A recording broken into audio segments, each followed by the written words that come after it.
एक सवाल जिसको लेके ऑलमोस्ट सब लोग परेशान रहते हैं कि जब पति पत्नी अलग होए तो मेंटेनेंस कितनी मिलनी चाहिए, या अगर उनका डिवोर्स नहीं भी हुआ है तो इंटरम मेंटेनेंस कितनी मिलनी चाहिए। क्या पति की जितनी सैलरी मिलती है उसका 1/2 जाएगा, 1/3 जाएगा, या कैसे जाएगा, या फिर जो हस्बैंड का स्टैंडर्ड है उस हिसाब से जाएगा। क्या वाइफ की इनकम देखी जाएगी या सिर्फ हस्बैंड की इनकम देखी जाएगी। रजनी वर्सेस नेहा में जो एफिडेविट बोला हुआ है उसको ही देखना है या उसके आगे भी देखना है। कई सारे सवाल होते हैं, लेकिन इन सारे सवालों का जवाब है आज का ये वीडियो। जी हाँ, सुप्रीम कोर्ट ने हाल ही में एक लैंडमार्क जजमेंट में इस बात को डिस्कस किया और बताया कि किन पैरामीटर्स को आपको ध्यान रखना है। तो आज हम उस वीडियो के बारे में बात करेंगे, जजमेंट के बारे में बात करेंगे।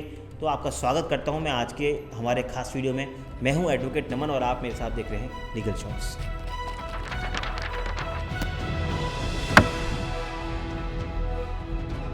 तो नमस्कार दोस्तों, आज हम बात कर रहे हैं मेंटेनेंस के उस लैंडमार्क जजमेंट के बारे में। जजमेंट से पहले जरूरी अनाउंसमेंट, आपके जीवन में कोई कानूनी समस्या है तो नीचे लिंक दे रहा हूँ, उस लिंक पे क्लिक करके आप घर बैठे अपनी समस्या का समाधान पा सकते हैं मुझसे या मेरी टीम से बात करके। और ऐसा कंटेंट पसंद आ रहा है तो प्लीज सब्सक्राइब दिस चैनल। आज हम बात कर रहे हैं राजीव वर्गीस वर्सेस रोज फ्रांसिस 2024 सुप्रीम कोर्ट के बारे में। इस केस में दोनों की शादी होती है 2008 में। 10-11 साल ठीक ठाक चलता है, लेकिन डिस्प्यूट्स होते रहते हैं। अल्टीमेटली वाइफ से परेशान होकर 2019 में हस्बैंड उनके खिलाफ डिवोर्स डाल देता है। अब यहाँ पे since both parties were Christian तो उन पे हिंदू मैरिज एक्ट तो लगेगा नहीं, तो उन पे लगता है इंडियन डिवोर्स एक्ट। वो इंडियन डिवोर्स एक्ट में अपनी याचिका डालते हैं, ये कहते हुए कि साहब मेरी वाइफ ने मेरे साथ क्रूरल्टी करी है, हमारा नहीं बन रहा, मुझे डिवोर्स दिया जाना चाहिए। वो डिवोर्स की प्रोसीडिंग्स आगे बढ़ती है।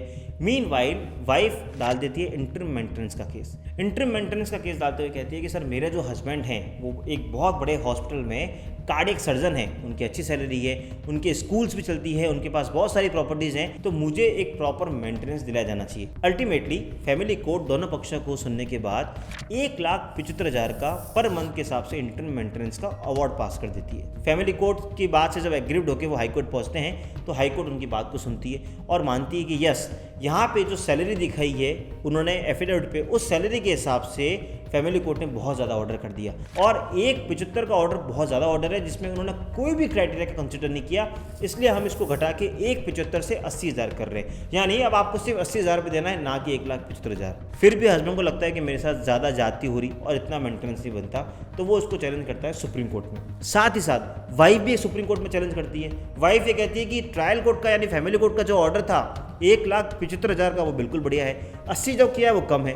तो दोनों की अपील सुप्रीम कोर्ट पहुंचती है। दोनों अपीलों को फाइनली सुप्रीम कोर्ट सुनती है, सारे पक्षों को सुनती है, आर्ग्यूमेंट सुनती है। फिर सुप्रीम कोर्ट कहती है कि देखिए मेंटेनेंस का कोई फिक्स फार्मूला नहीं है, कोई स्ट्रेट जैकेट फार्मूला नहीं है। यहाँ पे आपको कई सारे फैक्टर देखने होते हैं कि पति ने कितना पढ़ाई की है, वो कितना कमाता है, वाइफ ने क्या पढ़ाई करी है, वाइफ क्या कमाती है, इन दोनों का स्टैंडर्ड क्या है, दोनों साथ में रहें तो कैसा खर्चा होता था, उन दोनों की इंडिपेंडेंट लाइफ कैसी होगी, उनका क्या फ्यूचर लाइबिलिटीज़ हैं, क्या एसेट्स हैं, इनफैक्ट वाइफ या हस्बैंड ने क्या सेक्रीफाइस किया शादी के लिए। ये कई सारे फैक्टर्स हैं जो हमने रजनी वर्सेस नेहा में भी दिए हैं, किरण ज्योति मैनी में भी दिए हैं, कई सारे जजमेंट्स हमने दे रखे हैं। तो अब आपको उन सारे फैक्टर्स को यहाँ एनालाइज करना होगा। अब रही बात तो जो उन्होंने सैलरी हाई कोर्ट ने बोला है कि इनकी कम है, फिर भी ट्रायल कोर्ट ने ज़्यादा ऑर्डर किया, तो सुप्रीम कोर्ट कहती है कि हाई कोर्ट इस बात को भूल गई कि वो सिर्फ कार्डियक सर्जरी नहीं, उनके नाम पे स्कूल भी है, उनके नाम पे प्रॉपर्टी भी है, and if is the sole copartner, यानी वो सिर्फ अपने माता पिता के अकेले बेटे हैं, तो ऑब्वियसली बात है प्रॉपर्टी उनके नाम पे आनी है। तो ये कई सारे फैक्टर्स है जिससे शो होता है कि उनके पास काफ़ी अच्छा सोर्स है।